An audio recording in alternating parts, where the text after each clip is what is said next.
एक छोटे से गांव में दो बहनें रहती थीं, आराध्या और सिया। आराध्या बड़ी थी, समझदार और जिम्मेदार। सिया छोटी थी, चंचल और सपनों से भरी हुई।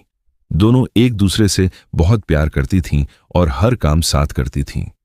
उनके घर की हालत ज्यादा अच्छी नहीं थी।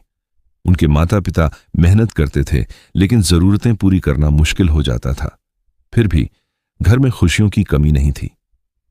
रात को दोनों बहनें छत पर बैठकर अपने अपने सपनों की बातें करती थीं। आराध्या का सपना था कि वह टीचर बने और अपने गांव के बच्चों को पढ़ाए। सिया का सपना था कि वह शहर जाकर एक बड़ी डांसर बने। दोनों के सपने अलग थे, लेकिन एक दूसरे पर उनका भरोसा बहुत गहरा था। समय बीतता गया। एक दिन उनके पिता बीमार पड़ गए। घर की सारी जिम्मेदारी आराध्या पर आ गई। उसने अपनी पढ़ाई के साथ साथ काम करना शुरू कर दिया ताकि घर चल सके। सिया ये सब देखती थी, लेकिन उसके मन में अपने सपनों को पूरा करने की चाह भी थी।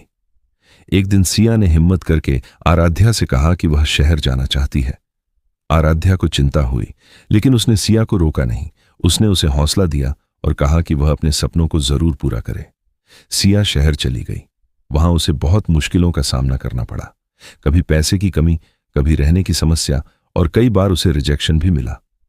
कई बार उसका मन टूट जाता, लेकिन उसे अपनी दीदी की बातें याद आती और वह फिर से खड़ी हो जाती। गांव में आराध्या लगातार मेहनत करती रही। उसने अपने सपनों को कुछ समय के लिए पीछे रख दिया और पूरे परिवार को संभालती रही। कई सालों की मेहनत के बाद सिया को एक बड़ा मौका मिला।